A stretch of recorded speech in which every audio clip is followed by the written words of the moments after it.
আসসালামু আলাইকুম। Hello everyone, welcome back to my channel Parhana ইনিস কিচেন। শীতকাল তো প্রায় চলে এলো, আর শীতকাল মানেই তো হলো নানা ধরনের পিঠার মৌসুম।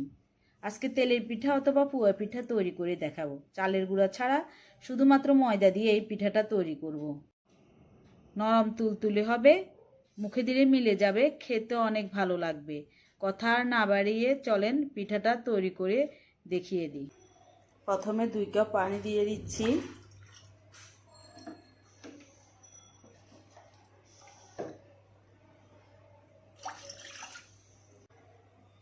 এক চিমটি লবণ দিয়ে দিচ্ছি।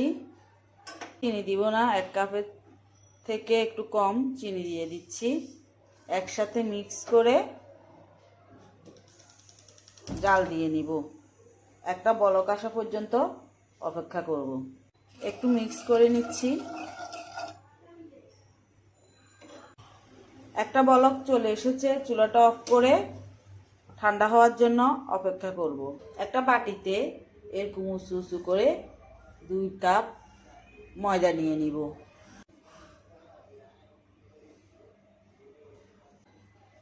ময়দা দেওয়ার পর এখন যে পানিগুলা করে রেখেছি এগুলা কুসুম কুসুম থাকা অবস্থায় আস্তে আস্তে ব্যাটারটা করে নিব।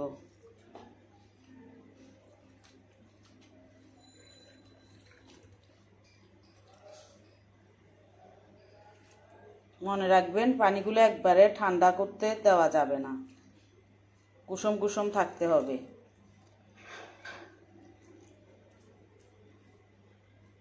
আস্তে আস্তে মিক্স করে নিব। সম্পূর্ণ পানি দিয়ে দিয়েছি, এখন স্পুন দিয়ে মিক্স করে নিব। আর বাড়তি কোনো পানি দিব না, এই পানি দিয়ে ব্যাটারটা পারফেক্টভাবে করে নিব।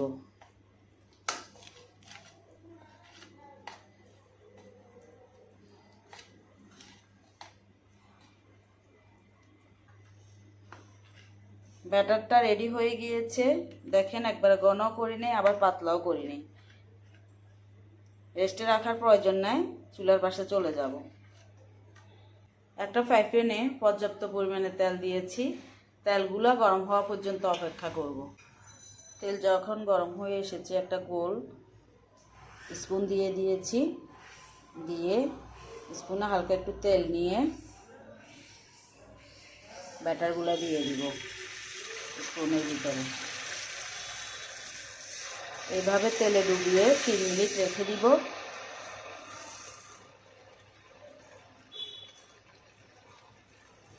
তিন মিনিট পর আস্তে করে পিঠাটা ছেড়ে দিব।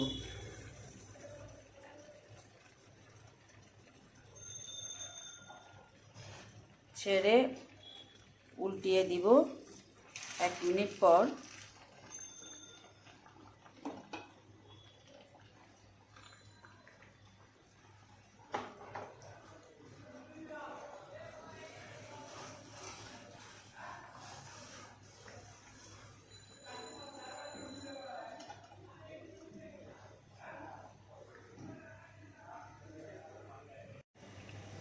বাদামি কালার হয়ে গিয়েছে, পিঠাটা উঠিয়ে নিব।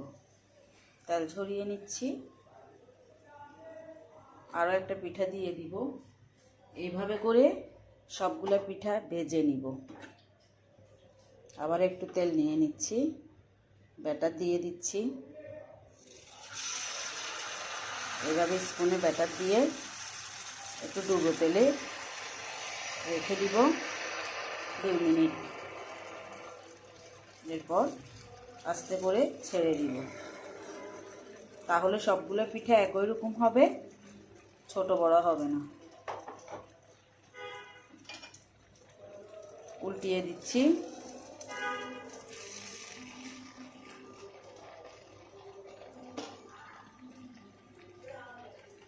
এইভাবে সবগুলো পিঠা তৈরি করে নিয়েছি, এখন পরিবেশনে চলে যাব। আশা করি আমার এই মজার পুয়া পিঠা রেসিপিটা আপনাদের ভালো লাগবে। ভালো লাগলে একটা লাইক দিতে ভুলবেন না। আপনি যদি ইউটিউব চ্যানেল থেকে ভিডিওটা দেখে থাকেন তাহলে চাইলে চ্যানেলটা সাবস্ক্রাইব করে দিতে পারেন, আর ফেসবুক পেজ থেকে হলে পেজটা ফলো দিয়ে রাখতে পারেন। ভালো থাকবেন, সুস্থ থাকবেন। আল্লাহ হাফেজ।